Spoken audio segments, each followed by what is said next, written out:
मित्रों नमस्कार, मैं हूं राकेश कुमार। आप देख रहे हैं मताभिमत। मित्रों, जदयू ने एक बड़ा महत्वपूर्ण फैसला लिया है और यह फैसला निश्चित रूप से अ, बड़ा साहसपूर्ण कदम कहा जाएगा, इसलिए कि जिस समय यह फैसला लिया गया है वह असर डाल सकता है, या यूं कहे कि असर डाल रहा है। क्या है वो फैसला, ये जानते हैं। देखिए मित्रों, जब सीट शेयरिंग की चर्चा चल रही थी और तब तमाम तरह की बातें होने लगी थी कि नीतीश कुमार गुस्से में हैं, वो भाजपा से अलग हो सकते हैं, वो पलटी मार सकते हैं। सीट शेयरिंग में सीट का चयन जो है यह 2-3 लोग मिलकर कर रहे हैं, जिसमें चर्चा आ रही थी संजय झा की, जिसमें चर्चा आ रही थी ललन सिंह की, और यह भी बात हुआ कि नीतीश कुमार कोप भवन में चले गए हैं, नीतीश कुमार से मिलने संजय यादव तक पहुंच गए थे। यह भी सारी चीज़ें चर्चा में थी और इसी दौरान सीट को लेकर, या यूं कहे कि टिकट को लेकर, लोगों में, जदयू के लोगों में एक आक्रोश उत्पन्न हो गया था। और उस आक्रोश के चलते कई जदयू के बड़े नेताओं ने, आपने देखा होगा कि पार्टी से इस्तीफा दे दिया था, दूसरे पार्टी में चले गए थे, और कुछ लोगों ने बगावती तेवर अख्तियार कर लिया। लेकिन इसी बीच आज एक बड़ा फैसला जदयू ने किया है। इसके कई कारण हो सकते हैं, जिसमें एक तो उन लोगों की, उन नेताओं की महत्वाकांक्षा रही होगी, या है यूं कहें। गुटबाजी भी जदयू में इस बार देखने को मिला, और ये तमाम तरह की इससे जुड़ी हुई खबरें मीडिया में आती रही।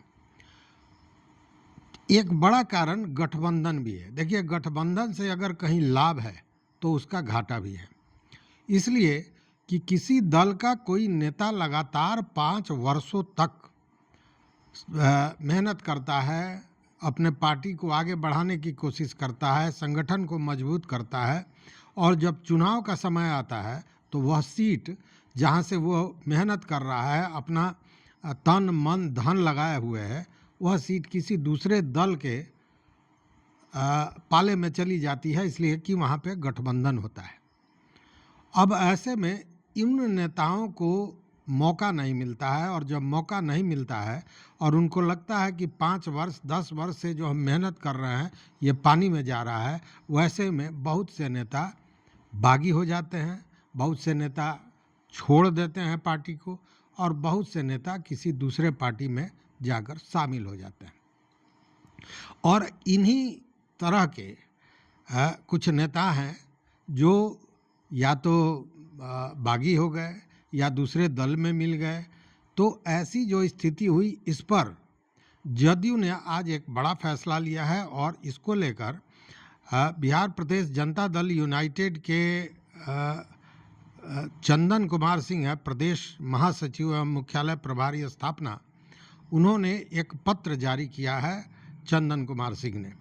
और इस पत्र में जो आप देख रहे हैं, आपके स्क्रीन पर दिख रहा है, इसमें लिखा गया है कि निर्देशानुसार बिहार विधानसभा आम चुनाव 2025 में पार्टी की विचारधारा, पार्टी विरोधी गतिविधियों एवं संगठनात्मक आचरण के विरुद्ध कार्य करने में संलिप्त रहने के कारण आपको तत्काल प्रभाव से पार्टी की प्राथमिक सदस्यता से निलंबित करते हुए पार्टी से निष्कासित किया जाता है।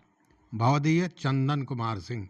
अब इन नेताओं में कौन है, जरा इसको देखिए और अंदाज कीजिए कि भीतर का जो आक्रोश है, गुटबाजी है, जो महत्वाकांक्षा की अगर बात करें तो इनकी महत्वाकांक्षा, इन लोगों की कितनी बड़ी रही होगी कि ऐसे मौके पर जदयू को इतना बड़ा फैसला लेना पड़ा है।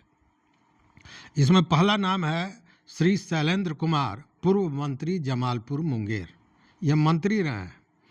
दूसरा नाम है श्री संजय प्रसाद, जो पूर्व सदस्य विधान परिषद चकाई जमुई से है।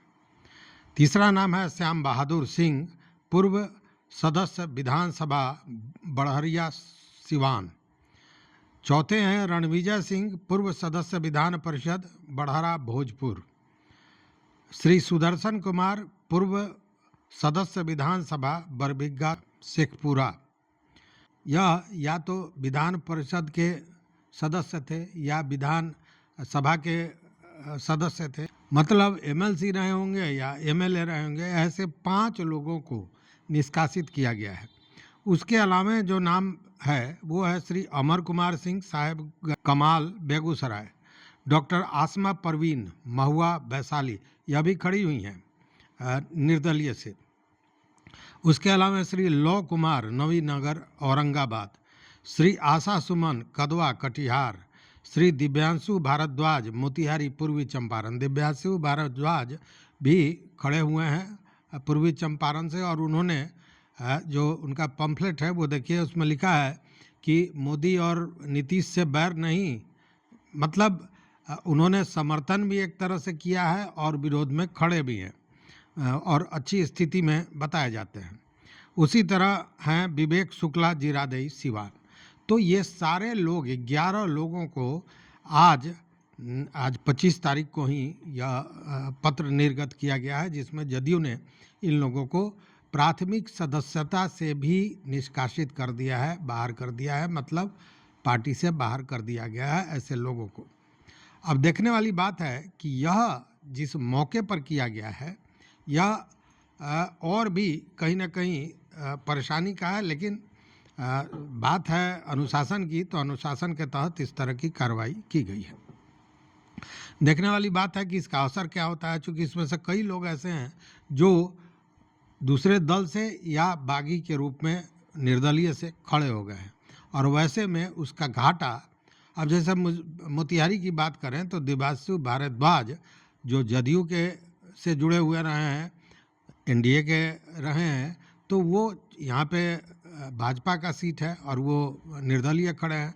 तो यह केवल इसी बात को नहीं दर्शाता है कि उनकी महत्वाकांक्षा है या गुटबाजी है या अन्य जो बातें हमने बताई, केवल इसी को नहीं दर्शाता है, यह इस बात को भी दर्शाता है कि भले ही नेता आपस में बैठ के बात कर लें, एक दूसरे का समर्थन कर लें, लेकिन सरजमीन पर ग्राउंड जीरो पर जो मतदाता हैं वह शिफ्ट होते हैं कि नहीं एक दूसरे पर, यह बहुत बड़ा मसला है।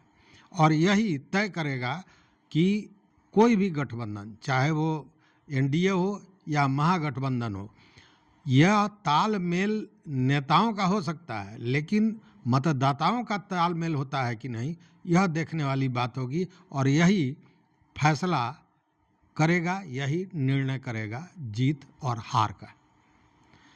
तो मित्रों, इस वीडियो में बस इतना ही। देखते रहिए मत अमिमत।